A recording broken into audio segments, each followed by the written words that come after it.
Now let us discuss the pathogenesis of GAD. So we'll start with genetics.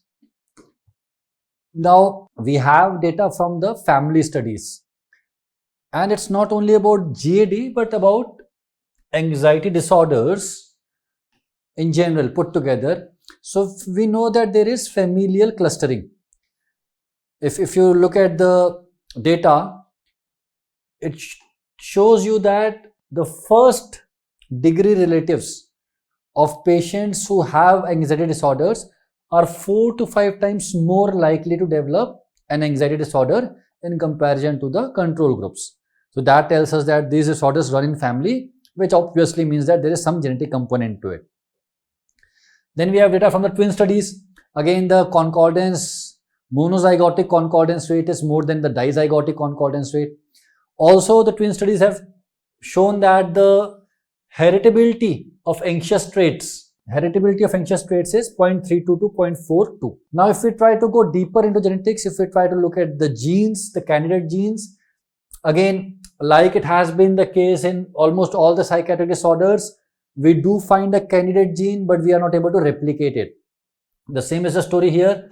The same serotonin transporter gene polymorphism in the promoter region of the serotonin transporter gene was found in GAD also. It was found that the patients with GAD have certain alleles, certain variants more common. And it was hypothesized that probably the presence of this variant, what it does is, it sensitizes the corticolimbic pathway, so from cortex to the limbic system, and it decreases the stress resilience. What does it mean? That when a stressful situation comes, healthy people tend to develop less anxiety symptoms, whereas people who have GAD in the same stressful situation develop anxiety symptoms.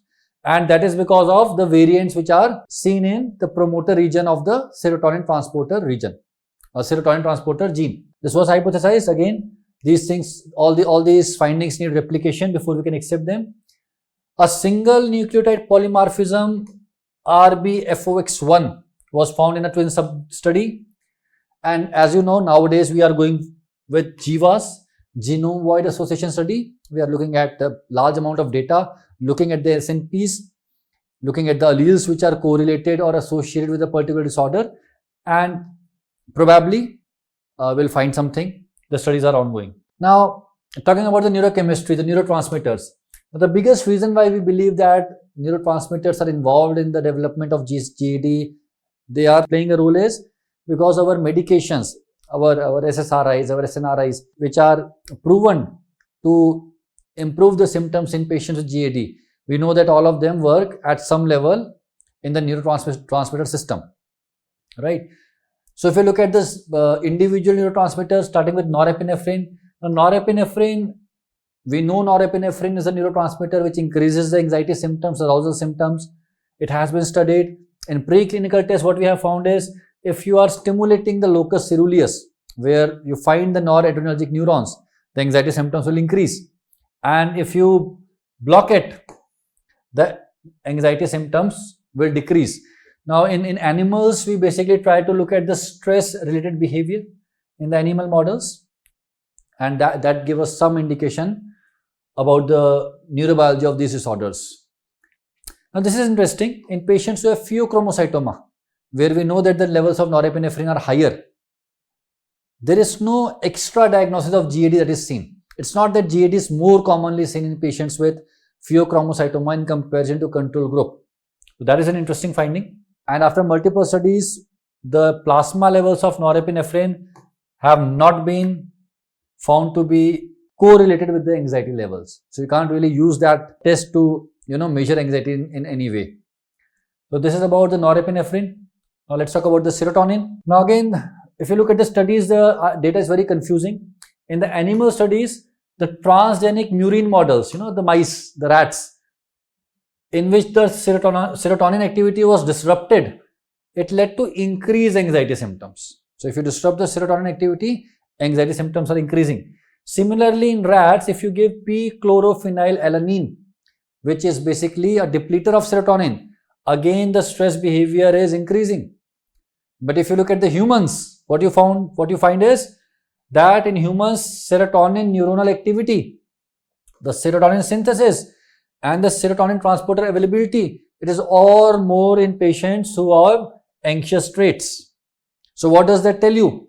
It tells you that probably because of increased anxiety, increased serotonergic activity, anxiety symptoms appear. But again, that is not really true, because when you measure the levels and when you do different studies, the data is not consistent. So we have to go beyond this reductionist approach of low serotonin, high serotonin, low norepinephrine, high norepinephrine. We say that there is dysregulation.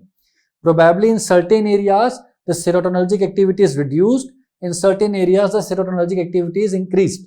That is why when we do different type tests, sometimes we find increased serotonergic activity, sometimes we find decreased serotonergic activity. So depending upon the area that you are observing or testing. Also probably there are so many serotonin receptors, and in certain receptors the activity is increased, certain receptors activity is decreased. So rather than thinking in terms of increase or decrease, we say serotonergic system is dysregulated, and we are not even sure whether it is causal or whether it is just association. And then we talked about the polymorphism in the serotonin transporter region, that in the promoter region polymorphism is associated with GAD. Dopamine. In animal studies, we know that whenever the stress increases, there is increased secretion of dopamine. But in humans, if you look at the receptor availability at baseline and after pharmacological stress with D-amphetamine, we know that amphetamines increase the release of dopamine. So when you look at the GAD patient group and the control group, you find no difference. GABA. Now, GABA is involved. What is the biggest indication of it? Your benzodiazepines, which work on GABA receptors or which work on this GABAergic system, they are pretty effective in controlling the anxiety. Now, we have also found a gene. We are saying that polymorphism in the GABA transporter gene is associated with human anxiety disorder. Again, something that needs replication. But this is an important finding. Benzodiazepine binding. Benzodiazepines go and bind to the GABA receptors.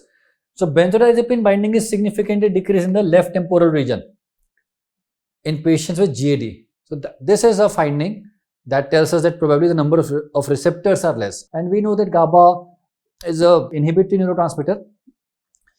So anything which works on the GABA system is likely to bring down the anxiety. On the other hand, glutamate is an excitatory neurotransmitter. So GABAergic neurons, inhibitory control over the pathways linked to amygdala. So amygdala, we'll talk about amygdala after 2-3 slides, but GABAergic activity or things which increase the GABAergic activity are likely to bring down the anxiety symptoms. Glutamate, an excitatory neurotransmitter. So if you decrease the glutamate excitation, you'll have decrease in anxiety. And if you inhibit the NMDA receptor, which are again the glutamate receptors, again you can expect that the anxiety will go down. And amygdala, the part of the brain, the part of the limbic system which is associated with anxiety, which is associated with coding of fear. We are talking about the NMDA receptors inhibition in amygdala, and as you can expect, it decreases the anxiety and facilitates the fear extinction. The extinction of fear response gets facilitated. We also have some quantitative finding. If you do magnetic resonance spectroscopy, it shows that at resting state in anterior cingulate cortex, your glutamate and glutamine levels are higher in people who have higher trait anxiety. So this is pretty obvious. If we are saying that glutamate increases anxiety, so we are saying that if the levels of glutamate and glutamine are higher, the trait anxiety is higher, and if they are lower, it is associated with lower trait anxiety. Trait anxiety, what is trait anxiety? What is state anxiety? Trait is like a predisposition, right? Nothing has really happened. It's a trait. It's a trait that probably you have inherited.